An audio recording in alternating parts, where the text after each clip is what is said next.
The mountain woke before dawn, the way it always did, with a breath of cold that slid down slope and settled into the valley like a held thought. Eliza Caldwell stood still at the edge of her claim and listened. Snow squeaked under her boots. The spruce needles were rimmed with white. Far above, the ridge caught the first gray light. It was early autumn, but the air had already decided what it would become. Eliza had learned to listen first. She had learned it from her mother in the hills back east, and from seasons spent paying attention instead of arguing. The mountain told you things if you let it. It told you where water moved under stone. It told you where wind gathered its strength.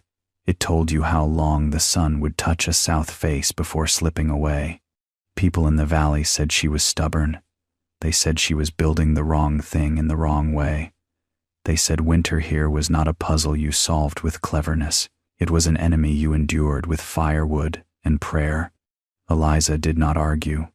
She lifted her shovel and went back to work. She was digging into the slope beneath the ridge, not straight in, but down a little first, then curving, the way cold air liked to move. The earth was a mix of clay and compacted sediment that held its shape if you treated it gently. She had tested it with patience, cutting small, careful notches and watching how they stood. She had chosen this place after weeks of walking, measuring shadows with her hands, lying on her back to feel where meltwater traced invisible lines. When she first drove the stake, Thomas Hale rode over and laughed. He was a broad man with a good team and a tidy timber frame already rising on his land. "Miss Caldwell," he said, tipping his hat with a smile that meant to be kind and was not. "You'll need walls and windows if you mean to last. You can't live in a hole." Eliza wiped her hands on her skirt and looked up at him. She did not blink when she thought. "I'm not digging a hole," she said. "I'm building a room the mountain already wants to keep." Hale had frowned, as if the sentence had slipped past him. He wished her luck and rode on. Others came with different tones. Mrs. Dunbar brought bread and concern. "It's not the cold," she said. "It's the dark. You need light, or it wears you thin." Eliza thanked her and pointed to the south face. "The sun comes low in winter," she said. "I'll give it a straight path." The third was Isaac Morey, who knew stone better than anyone in the valley. He crouched at the cut, ran his fingers along the arch Eliza had started, and stayed quiet for a long time. "You're going far," he said at last. "Too far, if you guess wrong." "I won't guess," Eliza said, and showed him the seam she was following. Pale limestone ran like a promise through the darker soil. "I'll let the stone tell me where it holds." Morey studied the line and nodded once. "Then don't hurry," he said. "Stone likes patience." By the time the leaves turned, Eliza had made the first bend and begun to widen the space that would be her main room. She worked with short, steady days. She rested when the earth asked her to. She shaped the ceiling into a shallow dome and smoothed the walls with a mixture of clay and limestone dust that dried hard under her palms. She carved alcoves for sleeping and storage, and a small place for a stove whose pipe would climb straight to the sky through a narrow shaft. She cut 2 more shafts, not for smoke but for breath. One would draw, the other would give. She tested them with a candle and smiled when the flame leaned and steadied. When the first snow came early, it came as a warning. The valley scrambled. Axes rang. Chimneys rose. Eliza kept digging. She moved in before the ground froze hard. The door was simple and tight. Beside it, she set a small square of glass she had traded for by mending a broken pump.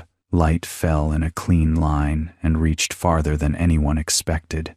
The first night she slept inside, the mountain held its temperature. Eliza lay awake and listened to the wind pass overhead without finding her. She felt the steadiness of the place and let her breath match it. Winter did not ask permission. It arrived with a voice. The wind came down from the north and found every seam in the timber houses. Fires roared, and still the cold crept in. Snow piled where it was told and where it was not. Days shortened into a narrow band of gray. Eliza measured the air inside her room with her hands and a simple thermometer she trusted. It shifted by a finger's width and stopped. She lit the stove when she cooked and let the walls do the rest. Water ran clear from the small channel she had cut to meet the seep in the limestone. It stayed cold and did not freeze. On the third day of the storm, someone knocked. It was Hale, wrapped in layers, his face tight with effort. He stood in the doorway and stared as warmth met him halfway. "I didn't know where else to go," he said, and the sentence was an admission. Eliza stepped aside. "Come in," she said. "Sit. Get warm." Word travels in weather like this. By the next evening, Mrs. Dunbar arrived with her daughter, quiet and shivering, eyes wide at the light in the smooth walls. Isaac Morey came later. Snow crusted on his coat, and nodded to the ceiling as if greeting an old friend. They made room. Eliza rationed carefully. The pantry she had carved stayed cool and kind. The air moved and stayed fresh. Outside, the wind spoke all night, and none of it touched them. No one was hurt. No animals were lost. The mountain did not take what it was not owed. When the storm broke, the valley looked changed. Timber frames stood, but leaned into the memory of the wind. Snow lay deep and honest. Eliza opened the door and felt the cold without fear. They stood together and looked. Hale said nothing for a long time. "You were right," he said finally. "I thought cleverness was pride. I see now it was listening." Eliza nodded. "The mountain taught me," she said. "I just paid attention." They did not argue anymore. They asked questions. They watched how she marked slopes and read shadows. They learned where to dig and where to leave the earth alone. That winter wrote itself into the valley. It was remembered not for what it took, but for what it taught. And in the quiet room under the ridge, with light reaching in just so, Eliza planned what would come next. The valley did not return to normal when the storm passed. Snow stayed where it had fallen, packed hard by wind and time, and every sound carried farther in the cold air. Axes rang again, but now they rang with purpose, sharpened by memory. People worked differently after fear had been faced and survived. Eliza Caldwell noticed the change without naming it. She saw how neighbors paused to study the land before swinging a tool, how they stood longer on ridgelines, watching how the sun traced its low path, how questions replaced jokes. She did not present herself as a teacher. She kept working, and when someone asked, she answered plainly. Hale came first, walking carefully along the packed snow with a notebook tucked under his arm. He did not step inside right away. He stood at the entrance, studying how the drift had piled above the door and slid away from the overhang. "You planned for that," he said. "I planned for gravity," Eliza replied. "Snow listens to gravity better than people do." He smiled once, quick and thoughtful. "I want to try," he said. "Not a whole house, just storage. Somewhere that won't freeze or flood." Eliza nodded. "Then we'll find you a slope that wants the same thing." They walked his land together. She showed him how to test soil with a narrow cut, how to feel for stone with the heel of the shovel, how to watch where meltwater darkened the ground longest in spring. Hale wrote nothing down at first. He watched. Others followed. Mrs. Dunbar came with her daughter, asking about food. Isaac Morey came with measurements and quiet approval. Even those who had not needed shelter during the storm came to look, drawn by the idea that winter did not have to be fought tooth and nail every year. Eliza's days grew longer. She helped mark tunnels and showed how to arch a ceiling so weight moved sideways instead of straight down. She insisted on patience. When someone rushed, she stopped them. "The mountain keeps score," she said. "You don't want to owe it anything." Winter settled into a long, white stretch. The sun rose late and left early. Wind returned in smaller, sharper bursts, testing what had been built and what had not. Eliza's home stayed steady. The thermometer barely shifted. She learned the sound of snow sliding off the slope above and slept through it without waking. At night, she sat near the small stove and worked with her hands, mending, shaping, planning. She thought about her mother's voice and the hills far away, about how knowledge moved quietly through generations, not in books but in habits and choices. One evening, a knock came again. This time, it was not urgent. It was Mrs. Dunbar's daughter, cheeks red from cold, but eyes bright. "Ma says thank you," the girl said. "The potatoes are still good." Eliza smiled and handed her a small cloth-wrapped bundle of dried apples. "Tell her to slice them thin," she said. "They last longer that way." Late in the season, when the cold had settled deep into the ground, a new sound reached the valley. Not wind, not axe. A low crack that carried. A timber roof had given way under weight it could not shed. No one was hurt. The family escaped in time, frightened but whole. They arrived at Eliza's door with snow in their hair and relief shaking their hands. "There's room," Eliza said, already moving aside tools and blankets. They stayed 3 nights while repairs were planned. The room grew crowded but not close. Air moved, warmth held. The children slept without fear, their breath slow and even. Word spread beyond the valley then. Travelers passing through stopped to look. Some scoffed, some nodded. A few asked careful questions and stayed longer than they meant to. By early spring, the first true thaw tested everything again. Water ran hard and fast. Timber foundations soaked and shifted. Root cellars flooded where they always had. Eliza's channels filled as designed and carried water away. The floor stayed dry. The pantry stayed cool. She stood at the entrance one morning and watched steam rise from the valley while her breath barely showed. Hale came with news. "They're calling it sense now," he said, almost laughing. "Not madness. Sense." Eliza leaned on her shovel. "Names don't change the work," she said. But she felt it too. The quiet shift. The way survival had loosened its grip just enough for people to think beyond the next storm. They began to plan together. A shared storage chamber near the creek. A sheltered meeting space cut into a south-facing rise. Designs were sketched in dirt, erased, redrawn. Eliza listened more than she spoke. When she did speak, it was to remind them of limits. "Don't make it bigger than it needs to be," she said. "Don't ask the earth to hold what it doesn't want." Spring came slowly, grudgingly. Green showed itself in careful patches. The valley breathed again. Eliza worked on her own place last. She added a second small room, not for need but for the future.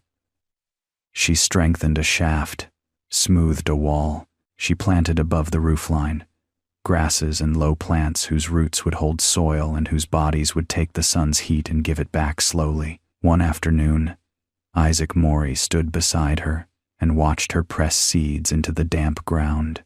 "You didn't just build a house," he said. "You built an idea." Eliza shook her head. "Ideas are light," she said. "This is weight and time," he smiled. "Sometimes that's all an idea needs." The first full year turned. Summer returned with heat that pressed down on the valley. Timber houses grew close and stifling. Eliza's room stayed cool. She worked in the afternoons without hurry, the mountains steady around her. People stopped by then not out of curiosity but habit.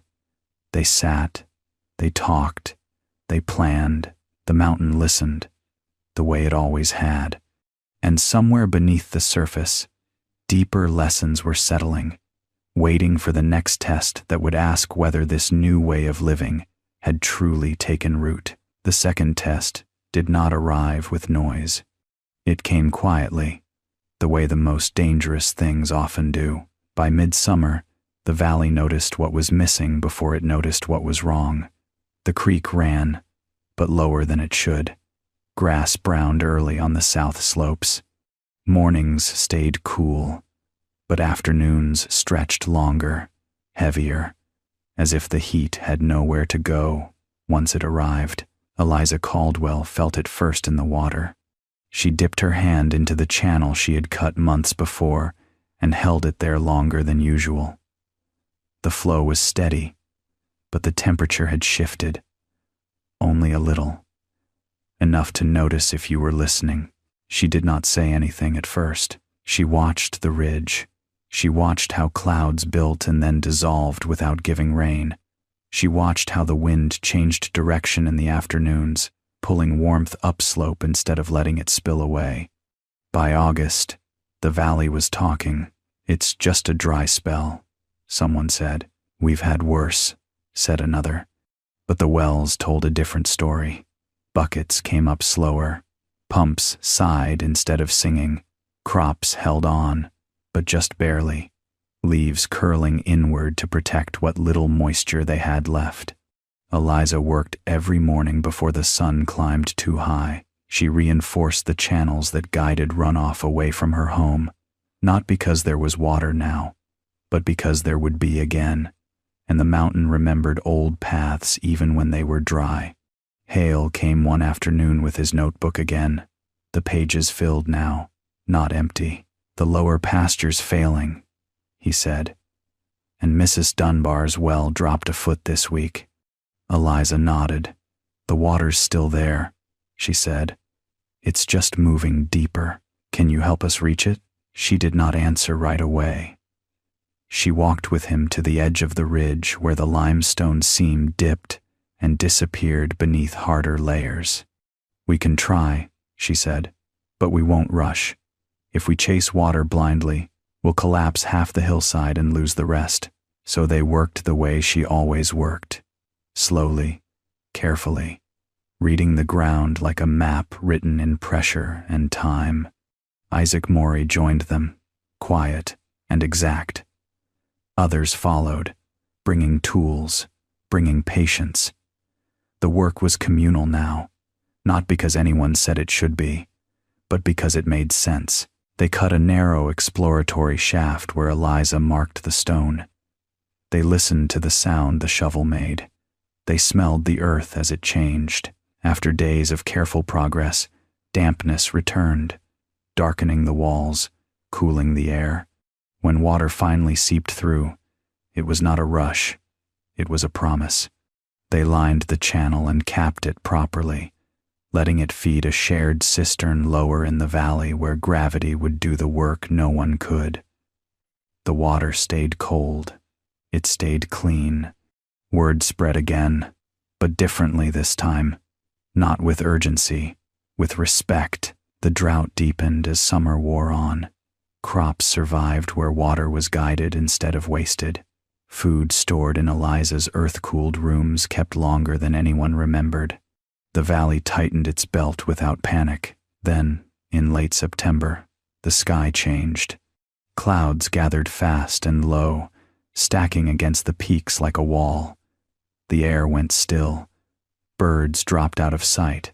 The pressure shifted so suddenly that ears popped and dogs whimpered. Eliza stood at her doorway and felt the mountain tense. "Storm," she said aloud. To no one, it broke before nightfall. Rain came first, hard and slanted, turning dry ground slick in minutes. Then hail, sharp and loud, stripping leaves and flattening what stood too tall. Wind followed, driving everything sideways, forcing water into places it had not touched in months. Timber creaked. New roofs were tested before they had learned their own strength. Eliza moved calmly. She closed the door, checked the vents, lit no fire she did not need. The temperature inside her rooms barely noticed the violence outside. Down in the valley, runoff tore through shallow ditches and flooded fields that had cracked days earlier. One poorly placed, well collapsed inward, mud swallowing the mouth of it whole. By morning, the storm had moved on, leaving damage scattered and uneven. No one was injured, no animals were lost, but the message was clear. Nature did not offer problems one at a time. That evening, people gathered near Eliza's place, not inside, but outside, standing on the packed earth where grass already showed signs of returning. They did not ask what to do. They asked what to understand. Eliza spoke more that night than she ever had. She talked about balance, about how extremes followed each other, how dry led to flood, how heat invited cold. She explained why her home stayed steady, not because it was hidden, but because it was shaped to accept change without fighting it. The mountain doesn't resist, she said. It absorbs, it releases, it waits. They listened, not as skeptics, not as followers, but as people who had lived long enough to recognize truth when it was spoken plainly. Plans formed without argument. Storage spaces were reinforced. New homes were started into slopes instead of against them. Roof lines changed. Drainage changed. People began to build as if the land were a partner instead of a surface. Autumn deepened. Frost came and stayed. The first snow fell later this year, gentler than before. But no one trusted that kindness. Eliza prepared anyway. She checked every shaft, every channel. She stored what needed storing and left space for what might come unexpectedly. She taught quietly, correcting with a hand gesture instead of a lecture. One night, as she sat alone near the stove, the wind returned. Not violent, just present. It moved over the ridge and past her, testing, remembering. Eliza closed her eyes and listened. The valley was not finished learning. Neither was she. Somewhere beyond the mountains, winter was already gathering itself again, not as a repeat, but as something new. And this time, the question was not whether one home could endure, but whether a whole community had learned how. The winter that came did not announce itself with fury. It arrived the way truth often does, without drama, without warning, and without mercy for mistakes. Snow fell early, light at first, then steady. The cold followed, not sharp, but persistent. Days shortened, until the sun felt like a visitor who never stayed long enough to finish a sentence. Wind returned to the ridges and learned the new shapes the valley had given it. Eliza Caldwell felt no urgency, only readiness. She moved through her rooms with the calm of someone who had already accepted the season. The walls held, the air moved, the water ran. The mountain did what it always did when it was respected. It kept its balance. Across the valley, other homes answered the winter differently than they once had. Not all were cut into hillsides. Not all followed Eliza's designs exactly, but none ignored the lessons anymore. Roofs shed snow instead of catching it. Storage was placed where temperature stayed kind. Drainage ran where water wanted to go, not where it was convenient. People still burned wood. They still watched the sky. But they did not feel hunted by the weather. The first long, cold stretch came in January. Temperatures dropped and stayed low. Wind pressed against doors and tested joints. Nights stretched thin. Eliza received no knocks that winter, not because people did not need help, but because fewer people were desperate. When someone came, it was to compare notes, to ask why one vent drew better than another, why a slope held snow longer, why one pantry stayed cooler than expected. Eliza answered, always the same way. Watch, she said, then decide.